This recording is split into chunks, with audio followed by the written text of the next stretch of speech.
Hello, my name is Michael Povich, and we're here today for another in the series of the Oral Histories of Hancock County, a project with the Hancock County Tech School in which we interview citizens of our community who have reached the august age of 90 years old.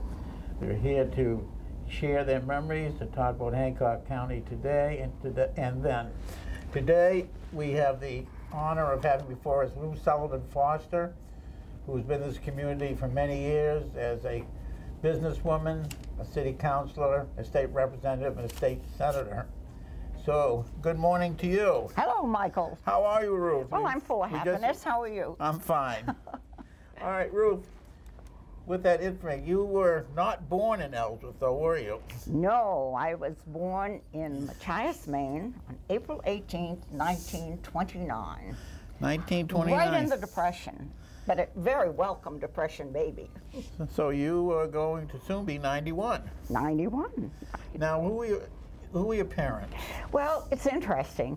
My mother's family were the original settlers down in Machias. They had the land grant from the king. Very, very back-to-earth people. And my father was a young Irishman out of Bangor, Maine, who just overwhelmed my mother with charisma. And they were married, and I was born down there. Now, what were your parents' names? My father was John Sullivan, and my mother was Edith Meserve. And your grandparents were Charles and... No, my grandparents were Onwood. Can you believe that name? Onwood, Meserve, okay. And Ida. And it's interesting because my father was with the telephone company. And the reason I'm in Ellsworth is the fact that after the fire, they hauled all of the telephone employees into Ellsworth, and he came here to work. And my mother followed, and so I was 4 or 5 years old, right after the Ellsworth fire. Which was in May of 1933. What? Oh, you remember dates, I right? remember. All right. I remember it was right after the Ellsworth fire. And you were living in, then your father came up from Machias, and then... Yeah. So where did you live when you first moved? Well, we lived on Oak Street, and I went to the Park Street School. Then we moved to High Street, and I went to the Pine Street School. And then, of course, back to Park Street, and then to Ellsworth High School. Now, for our audience who, as we know, there's a lot of people in the community who haven't been here in many years. Yes. The Pine Street School was at the corner of Pine and High Street. That, you know, that brick building. Brick building. And then the Pine Street School, the Park Street School burnt down some years ago. Right. And we now have the Emmanuel Baptist Church at that site. That's right. And then on eventually to Ellsworth High School. Which is now the Bryant Moore School. And the Bryant Moore Center. The senior center. Yeah. Which we recycled and is... Yeah, now I'm back there playing bridge. On Fridays. The circle is complete. Mondays, Michael, Mondays. So at Ellsworth High School,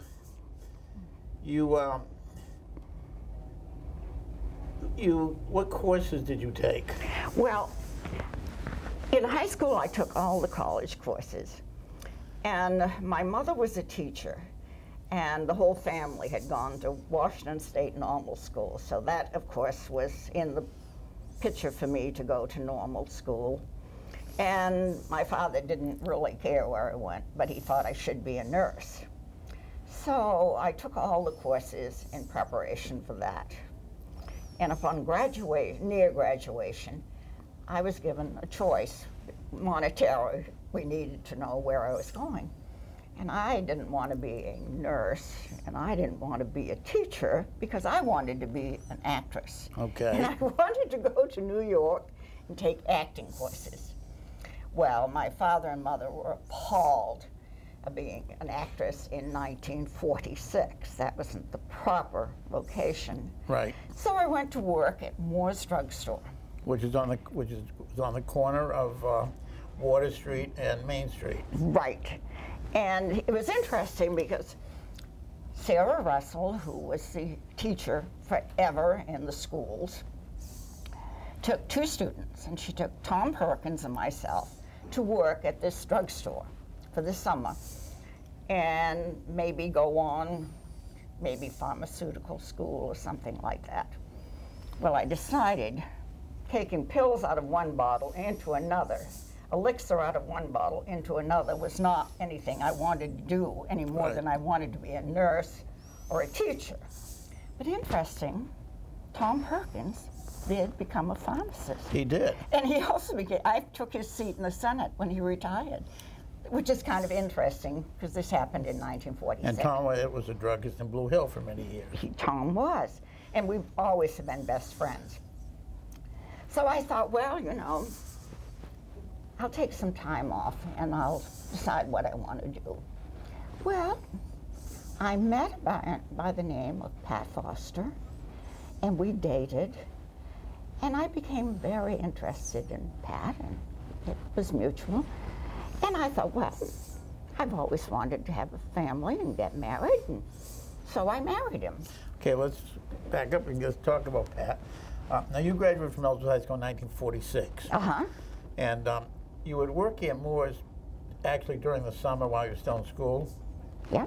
And then you stayed on working at Moore's, but Yeah. you went into what became your lifelong passage, sales, retail sales. Yeah. Now, isn't that, going back to that, that would be 1945. Okay. My first job downtown was 70 years ago when I finished after being 35 years in my own store. 70 years in downtown Ellsworth. That's not bad. No, it's pretty good. All right, now let's get back to, okay, this would have been Charles K. Foster Jr., nicknamed Pat.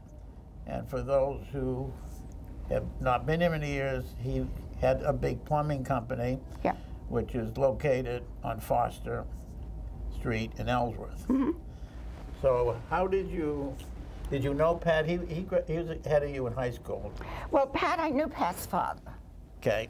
And I met him when I was in high school. And I knew his mother and father. And he taught me how to play bridge. Pat's father did. Father did. And, and took me to the Masonic Hall to play duplicate bridge at the Masonic Hall when I was in my 20s, 18, 19, 20s. Okay. Yeah. So how did Pat Jr. He told me there? about Pat coming home and wanted me to meet him. Well, no, you said Pat was coming home. He was in the Navy, wasn't he? No, he was in the Merchant Marine. All right. He came home, I met him, I married him, and we were married for 25 years. Now, fast forward 25 years. All right, but before we fast forward, how long a courtship did you have? I never think of those things. I had a couple, 3 years. Okay, so when do you recall when you got married, other than the 20th century? Oh, it was in 1950. Okay, and you were married 25 years. Now, as a result of your marriage, how many children did you have? We have 2 children, Jennifer and Jacqueline. And they're both in the area? They're both in the area. Jennifer lives in Bangor, and Jackie lives in Holden. I have 2 great-grandchildren. I have 4 great-grandchildren and 2 grandchildren. Isn't that amazing? Yeah, it's wonderful. You now you had 2. There was 3 of you. You had 2 siblings. I did. And what were their names? I was the oldest of 3. Yeah. My other sister was Elaine, and my younger sister is Patricia. Elaine was killed in a tragic airplane crash in Elizabeth, New Jersey.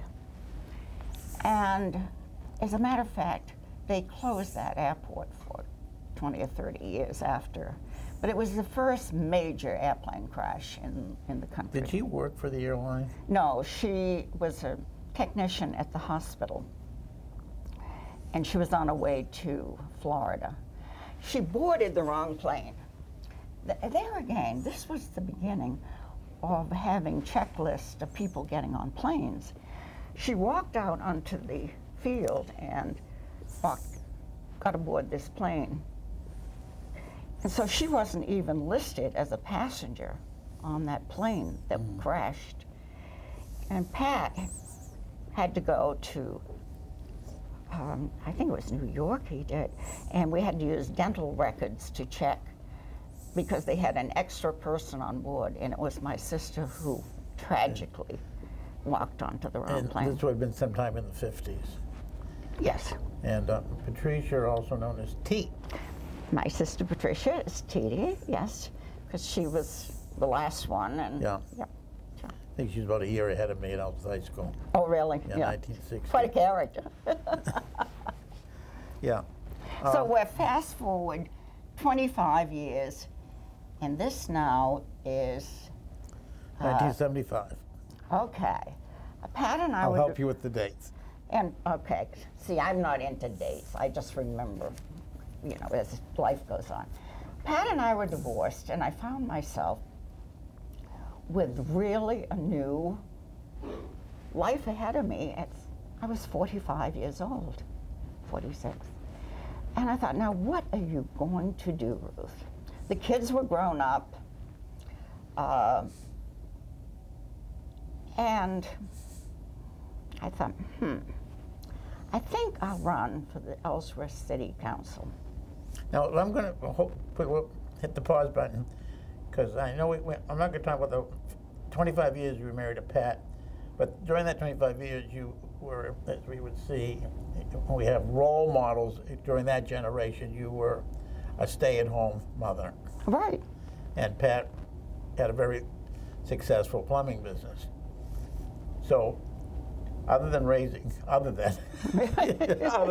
doing nothing like raising two daughters, Yeah. your mind, you were too active. You were doing other things during that 25 years, even though you were doing things, maybe not getting a salary. But what were the kind of things you did in the community while you were a quote-unquote housewife?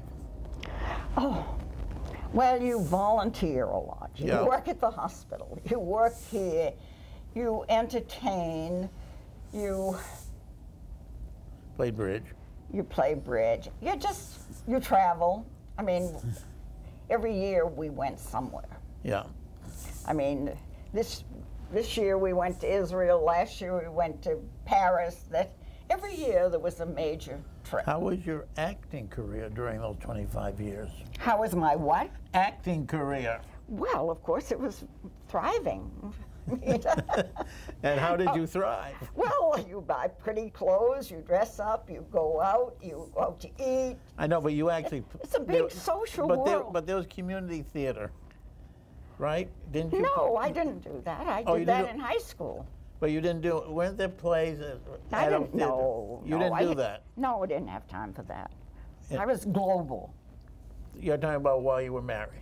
while we were married. yeah. Okay, so now you're no longer married, and you said, I'm going to do something. So, as part of your post-marriage life, what did you do? Well, I ran for city council Yeah. and was elected.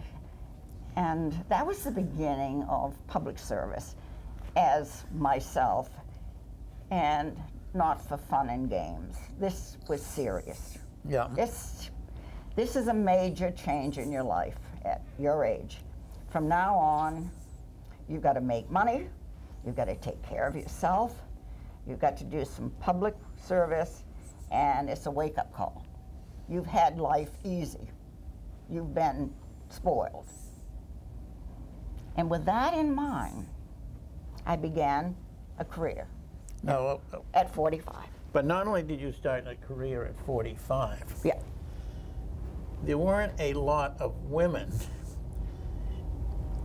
in business or in politics No. in 1975. You were one of the... I know that, for example, I remember Alice Carlisle was on the city council for many years, but there was not that many women on city council when you got elected, were there? None. And then and so how long you were on the city council for a few terms? Sure. And do you remember any major things in the city of Ellsworth that you were involved in while you were on the council that come to mind? Well, the major project that was the year that the sewer project was underway. You talk about the year of, the year of the rat. Yeah. That was the year of the sewer. They didn't come up with a stamp though, did they? No, they didn't, but my word, that was a major project. Yeah. And that was an awakening. And that year, too, I decided I had to have down the, to support myself. I decided that I'd get my real estate license, and I did. And I became a real estate broker. Who did you work for? I worked for myself. I had a sign on the front door. I did a little bit of internship with the Knowles Company, and then started my own company. And I did that for a few years. After city council, I ran for the Maine House, Tom Perkins' seat, and then the Maine Senate, Tom Perkins' seat. Isn't that interesting? It is. And you were in the House for, what, 2 terms, I think? 10 years. I was 10. That would be 5 terms in the House. And that was before there were term limits? Yes, and 2 in the Senate. 2 terms in the Senate. Right.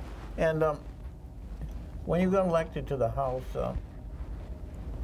once again, were there a lot of women in the House at that time?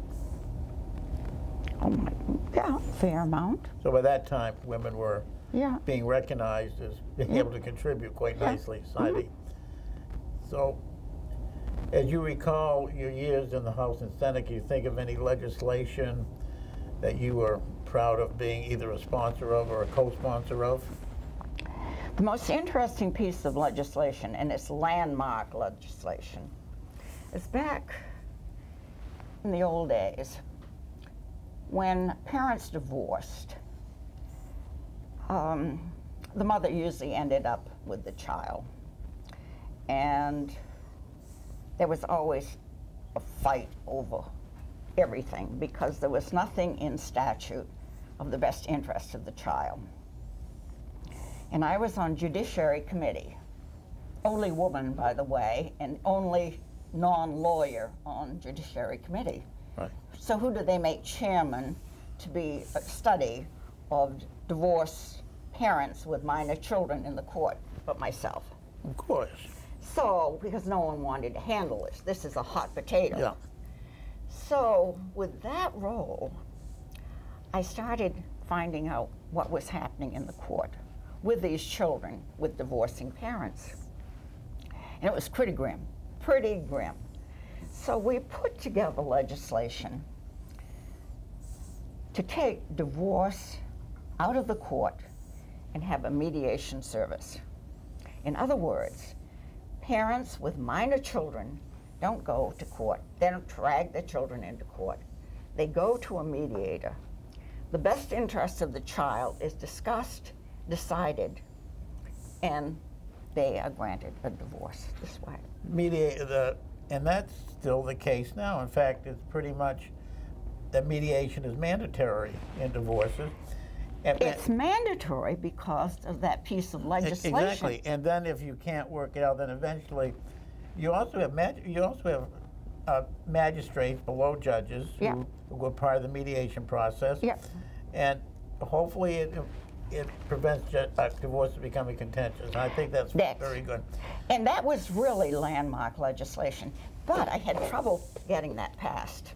And it was an interesting thing. The first year it failed. You have to realize in the legislature, they're not really too interested in this kind of legislation. Bring on the moose bills, bring on roads and dirt and gravel, and that's pretty interesting stuff. So I failed because I couldn't get the ear of legislators to tell them how important this was. So I took a year and I recouped, and I came back with that same legislation. And this is how that legislation passed. I had a dog and pony show, and I talked to this little boy about his parents' dreadful divorce. And he said to me, not only was he hauled into court, but he said, it came out in the paper that my parents had custody of me. And he said, custody is not a good word. And I thought, you're right. So I went through this whole legislation, and I took the word custody out. And I said, this is mandatory that the best interest of this child is taken care of, and you will always be joint parents. I lobbied the legislature one-on-one. They got the message. That legislation passed. It took 20 years. And then, when Lee Softly, 20 years later, called me the mother of mediation and the best thing that happened in the Maine courts because of that legislation. And mandatory mediation. I know, and it's great. It's amazing. And Lee Softly, of course, is the Chief Justice of the Maine Supreme Court. And she was practiced in Ellsworth, Maine. With, I know. Yeah, right on the corner. With the Silsbys. Yes. Which was, if you wanted to have a circle complete, her office was where you worked at Moore's Drugstore. Right. Mixing elixirs and pills. I know, I told her that. Isn't this? So you see, it's gone full cycle. Were you involved in the Guardian Ad Litem program too, or was that in there before? Guardians Ad Litem, you know, that are appointed in child custody cases. No. Okay. You also were involved in the city council and this building here. Becoming this building. Right. How did that, to the best that we can remember it? Wait. As a matter of fact, there's so much at 90 you have to remember, and how many things you've been involved in. This building became available, and it was presented to the school board because they were looking for a place for a voc ed school. And the school board declined to take over the building that was here. You were on the council then? I was on the council. Russell Wiggins, who was one of my dearest friends. And editor of the Ellsworth American. Yeah, but I talked to Russell about, when I was in politics, I'd come home from Augusta and Russell would call me, what's going on? I want to know. City council meeting, what's going on? He kept me on my toes. So I told Russell about this building and that the school board had turned it down. And as a member of city council, what could I do? Because I wanted this building. It was free, they're going to give it. And we researched it. And he said, the council cannot vote to take it, but put it out to referendum vote. Take it to the public. And I talked to the city council about it, and 5 members of the council, it was unanimous, we sent it out to vote to the electorate. And they voted to accept the building. And here you are, and I was your first commencement speaker, or maybe the second, after this place was established. And you know, I was driving up here today. Yeah. We never discussed this. It was, you know, when you and I have talked. And that's one of those things that, you know. Jogs your memory. Yeah, jogs your memory of driving up here and thinking, Russell, yeah, put it out to referendum. Let the people decide. And the power of the press was unbelievable. And my voice on city council and the voice of city council members, it passed. And here we have it. Now, I failed on one other one. No. Yes. Okay. The post office came up, United States Post Office on the corner of Water and Main Street. They wanted to give that to the city council. Yeah. I was in Augusta, and I called every member of the city council, said, take it. Take that building. And they said, no, no. They voted it down. Who took it? The Emmaus Center. And we needed a non-binding referendum to convince the city council to let it become the Emmaus Center. And they didn't. But eventually they did, because it's there. But, okay, I want to talk about Ruth Foster's apostrophe S on Main Street. Okay. That was the business. When did you start? You started your business in '75. 35 years ago. It was the Adams Corporation. Yeah. And you took it over and you ran it as a shop for children. Yep. And you've just recently sold it. Right. And now you're on to your next career as a television personality. This could be your big breakthrough, Ruth. They're going to put me in the movies. You're in the movies now. So I want to just wrap up a few things. As you grew up in Ellsworth, we look at Main Street today. Right. So let's just take a very brief walk down Main Street today. Visualize Main Street as most people can, because we don't have to worry about High Street because it wasn't around then. So you walk down Main Street today and you see these various buildings. To the best of your memory, let's say, starting with the Masonic Hall. Yeah. Which of course was built after the fire. There's businesses like Flexit there. They're not there anymore. And then if you move down to where John Edwards is, what was that in your day? Okay, starting in the corner. So moving down Main Street. I'm going to move down Main Street. We had the A&P store. We had Savings that had a little shoe store. We had J.J. Newberry. Then you have the corner here. Then you had Willie's, and you had Westcott's, and you had Lucchini's, and you had Lucchini's, the restaurant. You had Panos, a restaurant. You had Stratton's, which was a 5 and 10 cent store. You had Perlinsky's, who was a men's clothing store. Then you had Alexander's drugstore. You had another hardware store, Clement. And then you had the Union Trust. You went to the other corner and you had Moore's drugstore, and you had the Cut Rate drugstore. Then you had a jeweler. Then you had another jeweler. You had the bank. You had a grocery store. You had Adams. You had Beals. You had Austin's. You had Head's. You had the First National store. Which is Riverside. Riverside. That was Riverside.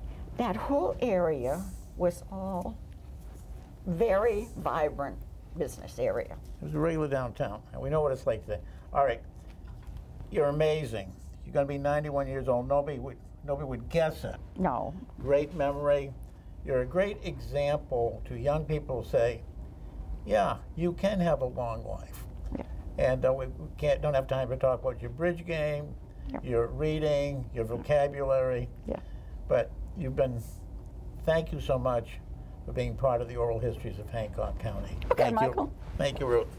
Take care.